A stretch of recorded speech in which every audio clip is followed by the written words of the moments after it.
வணக்கம், welcome to positive mission சேனலுக்கு உங்கள் அன்போடு வரவேற்கிறேன். ஒரு சில நேரம் நம்ம என்னதான் லா ஆஃப் அட்ராக்ஷன்லாம் யூஸ் பண்ணி என்ன நானே மோட்டிவ் பண்ணிக்கிட்டு பாசிட்டிவாக ட்ராவல் பண்ணணும் அப்படின்னு யோசித்தாலும் அது ஒரு ஷார்ட் அண்ட் பீரியட் தான் மேம். நான் மறுபடியும் என் பழைய வாழ்க்கைக்கே வந்துடுறேன். என்னால் ரொம்ப நாள்லாம் என் கோலை நோக்கி பயணிக்க முடியறது இல்லை. நான் சீக்கிரமாகவே என் இயல்பு வாழ்க்கைக்கு வந்துடுறேன் அப்படின்னு சொல்கிறவங்களா நீங்கள்? உங்களுக்கான பதிவு தான் இது. கண்டிப்பாக அதை பிரேக் பண்ணி உங்கள் லட்சியங்கள் அடைய இது ஒரு நல்ல மோட்டிவாக இருக்கும்னு நான் நம்புகிறேன். அதுக்கு நீங்கள் ஒரு சில விஷயத்தை கிளியராக புரிஞ்சுக்கணும். முதல் விஷயம், மௌனம் பழகு அப்படின்னு சொல்கிறாங்க. இந்த மௌனம் இதில் என்னத்தை சாதிக்க முடியும்னு கேட்கலாம். அகிம்சையானாலும் சரி, அகிம்சையால் முடியாத காரியங்களை கூட இந்த மௌனம் சாதிச்சிருக்குன்னு சொன்னால் நம்புவீங்களா? நம்ம நிறைய கதைகளில் கேட்டிருப்போம். இந்த மௌனத்தை நம்ம முதல்ல பழக்கமாக்கிக்கணும். தினமும் 1 மணி நேரமாவது நம்ம மௌனமாக இருக்கிறது நம்ம உடலுக்கு மிகப்பெரிய நன்மையை பயக்கும்னு நம்பப்படுது. நீங்கள் மௌனமாக இருக்கும்போது தான் நிறைய விஷயங்களை உள்வாங்க முடியும், நிறைய சாதிக்க முடியும். எப்போதுமே எல்லாருக்குமே ஒரு இன்ட்யூஷன் ஒன்று இருக்குது. அதன்படி நடக்கணும் அப்படின்னா உன்னுடைய ஆழ்மனது அதுக்கு தான் தெரியும். அது எது சரி தவறு அப்படிங்கிறத டிசைட் பண்ணுறவங்களும் இவங்க தான். நம்மளுடைய உள்ளுணர்வு படி நம்ம நடக்கணும் அப்படின்னா அதுக்கு மௌனத்தை முன்னாடி பழக்கமாக்கிக்கணும். நம்ம எத்தனை பேர் இதை எக்ஸ்பீரியன்ஸ் பண்ணியிருப்போன்னு தெரியல. ஒரு சில காரியம் நல்ல கைகூடி வர சமயத்தில் நாம் ஒரு சில வார்த்தைகளை விட்டுருப்போம். அதனால் அந்த காரியம் நடக்காமல் போயிடும். இது நம்ம வேலை செய்கிற இடங்களாக இருக்கட்டும், நம்ம ஃபேமிலியாக இருக்கட்டும், இல்லை நண்பர்கள் மத்தியில் கூட இருக்கட்டும். இந்த மாதிரி இடங்களில் கண்டிப்பாக நம்ம மௌனத்தை பழக்கமாக்கிக்கணும். இதனால தான் அதிகமாக பேசுகிறவனோட அமைதியாக இருக்கவன் ஆபத்தானவன்னு சொல்கிறாங்க. ஏன்னா அவங்களுக்கு நிறைய விஷயங்கள் தெரியும். மௌனம் பழகு அப்படின்னா எப்படி பழகுறதுன்னு கேட்குறீங்கன்னா, சும்மா நீங்கள் வீட்டில் இருக்கும்போது கூட ஒரு அரை மணி நேரம் மௌனமாக இருக்கலாம். உங்கள் அலுவலகத்தில் கூட ஒரு சில மணித்துளிகள் மௌனமாக இருக்கலாம். பேருந்தில் பயணம் செய்யும்பொழுது கூட மௌனம் காக்கலாம். ஆனால் மௌனம் மட்டுமே நம் வாழ்க்கையை சிந்திக்க தூண்டும்னு மறந்துடாதீங்க. ஒரு விஷயம் சொல்கிறேன், பேசுகிறவங்கள விட அதை காது கொடுத்து கேட்குறவங்களுக்கு தான் சக்தி அதிகம். எல்லாருமே ஒரு நிமிஷம் கண்ணை மூடி யோசிச்சு பாருங்கள். இந்த உலகத்தில் உங்கள் எல்லாருக்குமே ஒரு ஃபேவரட் பர்சன் இருப்பாங்க. அவங்க உங்கள் ஃப்ரெண்ட்ஸ் ஒன்று, இல்லை அம்மா, அப்பா, அண்ணன், இல்லை என் பக்கத்து வீட்டு அக்கா, இல்லை பஸ்ஸில் ட்ராவல் பண்ணும்போது ஒரு ஃப்ரெண்ட் இருக்காங்க. இப்படி யார் வேணுனாலும் இருக்கலாம். அவங்கள ஏன் உங்களுக்கு பிடிச்சிருக்குன்னு யோசிச்சு பார்த்துருக்கீங்களா? எங்களுக்கும் அவங்களுக்கும் ஒரே வேவ் லென்த்துக்கா. நாங்கள் 2 பேருமே விஜய் ஃபேன்ஸ் அக்கா, நாங்கள் 2 பேருமே அனிருத் ஃபேன்ஸ் அக்கா. இப்படி 2 பேருமே எங்கள் 2 பேருக்குமே டேஸ்ட் ஒன்றா இருக்கிறதுனால நாங்கள் ரொம்ப க்ளோஸாக இருக்கோம்க்கா அப்படின்னு நீங்கள் சொல்லலாம். ஆனால் உண்மை அது இல்லை. நல்லா கவனித்து பாருங்கள். நீங்கள் சோகமாக இருக்கும்போதும் சரி, சந்தோஷமாக இருக்கும்போதும் சரி, இந்த மாதிரி தருணங்களில் அவங்கக்கிட்ட தான் பேசியிருப்பீங்க. அவங்க நீங்கள் பேசுகிறத அமைதியாக காது கொடுத்து கேட்குற பர்சனாக இருந்திருப்பாங்க. எப்போதுமே யார் நாம் பேசுகிறத அழகாக கேட்டுக்கிறாங்களோ அவங்க கூட தான் நம்ம நெருக்கமாகவே இருக்க விரும்புவோம். இது நான் எல்லா ரிலேஷன்ஷிப்புக்குமே பொருந்தும். நீங்கள் உங்கள் மனைவி பேசுகிறத கேட்டுகிட்டே இருக்கீங்கன்னா அவங்களுக்கு உங்களை அதிகமாக பிடிக்க ஆரம்பிக்கும். உங்கள் அப்பா நீங்கள் பேசுகிறத அமைதியாக கேட்டுகிட்டே இருப்பாருன்னு சொன்னீங்கன்னா உங்களுக்கு உங்கள் அப்பாவை ரொம்ப பிடிக்கும். நீங்கள் என்ன பேசினாலும் உன் நண்பன் காது கொடுத்து கேட்குறாங்க அப்படின்னா அந்த நண்பரை உங்களுக்கு ரொம்ப பிடிக்கும். பேசுகிறவன் எப்போதும் தன்னை பற்றி மட்டும்தான் யோசிப்பாங்க. ஆனால் அதை கேட்குறவங்க எல்லா பக்கமும் யோசிப்பாங்கன்னு மறந்துடாதீங்க. இதெல்லாம் எப்படி நடக்குதுன்னா மௌனம் மட்டுமே நம்ம யாருங்கிறத வெளியில் கொண்டுட்டு வரும்.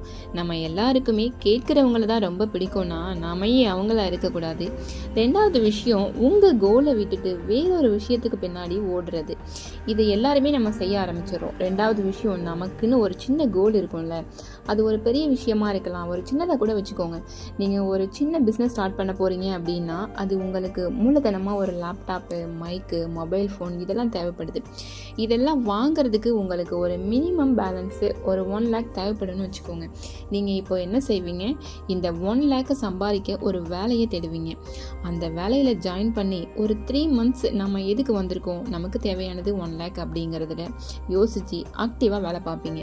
ஆனால் போக போக அங்கே இருக்க சூழலுக்கு அடாப்ட் ஆகி 1 week கடத்துறதே சிரமமாக ஆகிடும். இன்னும் சொல்லணும்னா I love Sunday, I hate மண்டேன்னு ஸ்டேட்டஸ் கூட போட ஆரம்பிச்சிடுவீங்க. இந்த சூழலை எல்லாருமே கடந்து வந்திருப்பீங்க. நாளடைவில் நம்ம கோலை மறந்து அந்த சிச்சுவேஷனுக்கே அடாப்ட் ஆகி ஏதோ ஒரு வேலையை செஞ்சுட்டு இருப்போம். யாராவது நம்ம பிஸ்னஸை பற்றி கேட்டால் கூட, இல்லைடா அதில் நிறைய லாஸ் வருமா, அந்த பிஸ்னஸ்லாம் எனக்கு ஒன்றும் சரிப்பட்டு வராதுங்கிற மாதிரி அதில் இருக்க நெகட்டிவ்ஸையே எடுத்து சொல்லிட்டு இருப்பீங்க. சிம்பிளாக சொல்லணும்னா நம்மளை நாமே ஒரு பொய்யான ஆறுதல் படுத்திப்போன்னு கூட சொல்லலாம். இந்த மாதிரி சூழலில் தான் நம்ம தெளிவாக யோசித்து முடிவெடுக்கணும். அந்த சமயங்களில் அங்கே இருக்கிற ப்ராப்ளத்தை ஃபேஸ் பண்ணுறது ரொம்ப முக்கியம்தான். ஆனால் அதை விட நமக்கு என்ன லாபம், நம்ம எதுக்காக இந்த இடத்துக்கு வந்தோங்கிறத கரெக்டாக தெளிவாக யோசித்து டிசைட் பண்ணணும். எல்லாருமே இந்த மாதிரி சூழலை எப்படி எதிர்கொள்றதுன்னு தெரியாமல் இந்த வேலையும் விட்டுட்டா நம்ம என்னடா செய்கிறதுன்னு தெரியலையேன்னு பிடிக்காத மனநிலையோட ஏதோ ஒரு வேலையை கண்டினியூ பண்ணுறாங்க. இதுக்கு நான் உங்களுக்கு ஒரு சின்ன உதாரணம் சொல்கிறேன். இந்த கதையை என் தந்தை எனக்கு சின்ன வயசில் சொல்லியிருக்காரு. பழைய காலங்களில் குரங்கு பிடிக்கணும்னு வரவங்க வாய்ப்பகுதி குறுகலாக இருக்க ஒரு பானையில் அதுக்கு பிடிச்ச தின்பண்டங்களை வச்சுருவாங்களாம். குரங்கு போய் அந்த தின்பண்டத்தை எடுக்கும் போது தன் தலையை அதில் மாட்டிக்கிட்டு சிரமப்படுமா. இந்த மாதிரி சமயங்களில் குரங்கை பிடிக்க வந்தவன் ஈஸியாக அதை பிடிச்சிட்டு போய் தன் வேலைகளுக்காக யூஸ் பண்ணிப்பானான். இதில் இந்த குரங்கை நினச்சா தன் தின்பண்டத்தை கையிலிருந்து விட்டுட்டு அதிலிருந்து வெளியே வந்துடும். ஆனால் அதையும் விடாமல் தன் தலையை வெளியே எடுக்க முயற்சிக்கிறது தான் அதோட ட்ராக்கே மாறிடுதுன்னு இந்த கதை சொல்லுது. இந்த கதைகளில் வர குரங்கு மாதிரி தான் நாமும் இருக்கோங்கிறத முதல்ல உணரணும். இந்த உலகத்தில் ஒரு வேலையை விடுறதுக்கே ஒரு தைரியம் வேணும்.